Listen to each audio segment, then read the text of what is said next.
रोहन जी, पहला सवाल आप ही लोगों से है। बार बार क्यों 24 घंटे वाला सवाल पूछ रहे हैं कि 24 घंटे हो गए, क्यों नहीं सदस्यता बहाल हुई?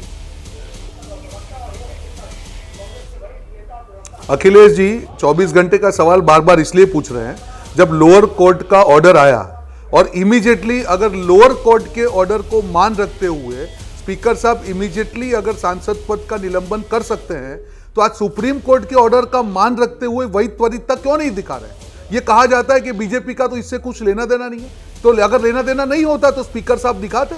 जितनी त्वरितता उन्होंने उस समय दिखाई थी, इस समय दिखाते। हमने तो नहीं कहा, हम तो उन्होंने जो आगे किया उसको फॉलो करने के लिए उनको बोल रहे हैं। अगर उन्होंने, मैं वापस बार बार भाजपा के हर प्रवक्ता को ये सवाल पूछता हूं, उनको एक किस्सा याद दिलाता हूं कि भाजपा के एक सांसद थे गुजरात में, अमरेली के, जिनका 3 साल के लिए कन्विक्शन हुआ था। उनको समय दिया गया हाई कोर्ट में जाने का, उनको समय दिया गया सुप्रीम कोर्ट में जाने का, और आज यहाँ पे राहुल गांधी को समय नहीं दिया, आपने निलंबन कर दिया। तो जब निलंबन का ऑर्डर सुप्रीम कोर्ट ने खारिज किया है, तो मुझे बताइए क्या ये सुप्रीम कोर्ट के ऑर्डर की अवमानना नहीं हुई कि आप इतना समय ले रहे हैं? अगर आप लोअर कोर्ट के ऑर्डर का मान रखते हुए 24 घंटे के अंदर कार्यवाही कर सकते हैं, और सुप्रीम कोर्ट के ऑर्डर का अगर आप मान नहीं रखते, तो देश की जनता को और सुप्रीम कोर्ट को आपको जवाब देना होगा। हम तो सिर्फ इतनी बात कर रहे हैं। सुधांशु जी भी हमारे साथ जुड़ गए। सुधांशु जी, सीधा सवाल आपसे ही है।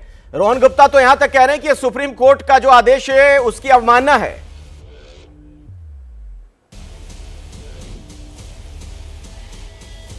देखिए, वास्तविकता ये है कि राहुल गांधी जी के विषय में मैं कहना चाहूंगा, जो कांग्रेसियों के मन में है कि उनकी गुनाह तो बरकरार है, सजा तो बरकरार है, मगर उसकी मुद्दत कम होने की पॉसिबिलिटी देखकर जो शिद्दत के साथ चमक दिखाई पड़ती है, वो अपने आप में एक अद्भुत उदाहरण है भारत की राजनीति में। और ऐसा भी नहीं कि एक ही मुकदमा है, अभी तो कई सारे हैं।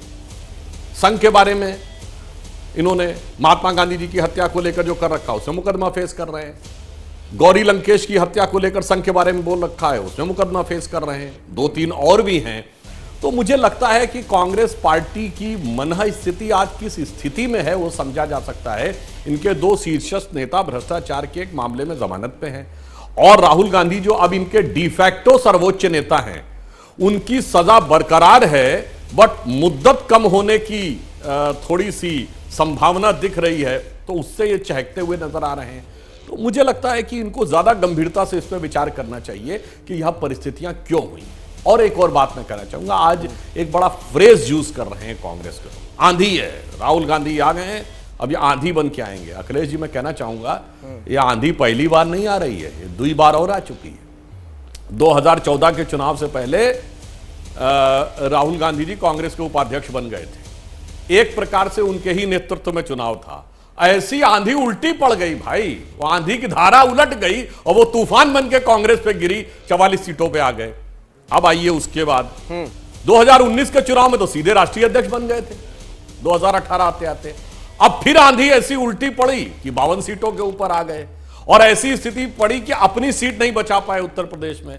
तो मुझे लगता है कांग्रेस वालों को सोचना चाहिए कि ये आंधी कहना तो ठीक है, पर यह आंधी का रुख किस तरफ जाएगा। शायद मैं अगर कहूं कि राहुल गांधी जी का एक स्टेटमेंट है जो बड़ा यूज किया था, डरो मत, तो मुझे लगता है शायद वो डरो मत जो कह रहे हैं वो कांग्रेस के कार्यकर्ताओं से कह रहे हैं, डरो मत, मैं आ गया हूं, मैं ऑलरेडी अपनी आंधियों से इतनी तबाही ला चुका हूं कि अब शायद बर्बादी की बहुत संभावना नहीं है। रोहन गुप्ता जी, अब मुझसे मत डरो, भले ही 2 बार मेरी आंधी ने तुम लोगों को बहुत तबाह किया। रोहन गुप्ता जी, ये तो दूसरी बात कह रहे हैं सुधांशु जी, ये कह रहे हैं कि आंधी आप ही लोगों को पहले भी तबाह कर चुकी है, फिर से कहीं ना तबाह कर दे।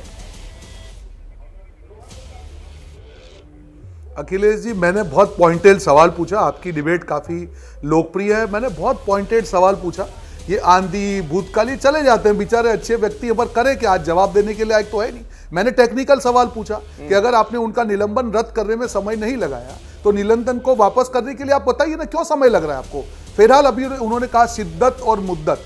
मैं आपको इनको एक नसीहत देना चाहूंगा कि आप जब डिबेट में जाते हैं, जब ऐसा मुद्दा हो तो कई बार स्वीकार कीजिए।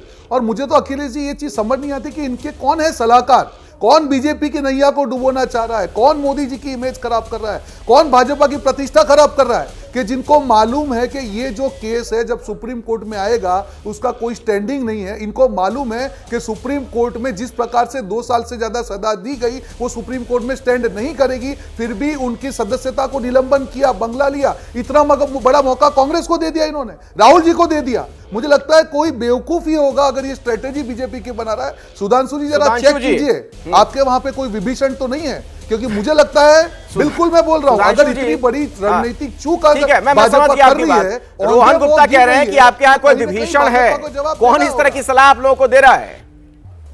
आप मौका दे रहे हैं कांग्रेस को? पहली बात तो मुझे बड़ा आश्चर्य हुआ, क्योंकि जब मैंने ज्वाइन किया था तो मैंने आखिरी वाक्य रोहन जी का सुना था कि हम न्यायालय का सम्मान करते हैं। इसमें भाजपा का क्या रोल था? हम तो दर्शक की भूमिका में थे, हम कर्ता भाव में नहीं थे मान्यवर, हम दृष्टा भाव में थे। निर्णय कोर्ट ने दिया, हमने स्वीकार कर लिया, हाई कोर्ट ने सस्टेन कर दिया, सुप्रीम कोर्ट के निर्णय की कॉपी पहुंचेगी जो नियमानुसार होगा, अगर वो होगा उनकी सदस्यता बहाल हो जाएगी। इसमें भाजपा, आप कह रहे हैं आपने ऐसा किया, हमने कुछ नहीं किया राहुल गांधी ने, क्रिया राहुल गांधी की थी, प्रतिक्रिया हुई समाज में, उसके ऊपर निर्णय दिया कोर्ट ने। इसमें भाजपा कहां से आती है?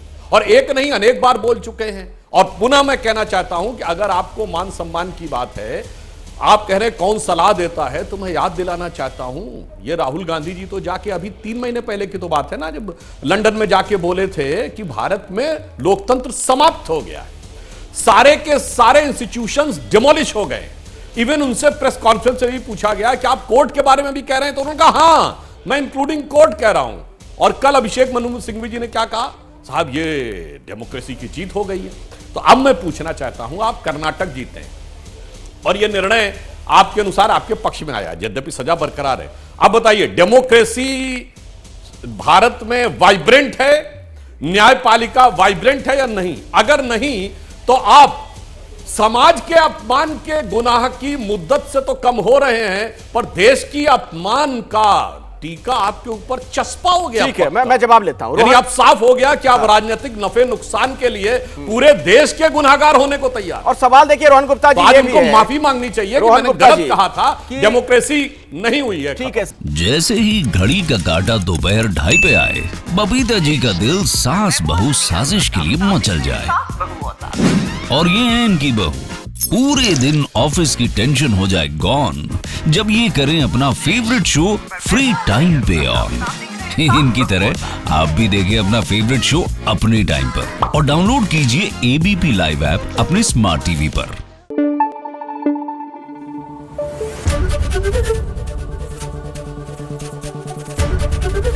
एबीपी न्यूज आपको रखे आगे।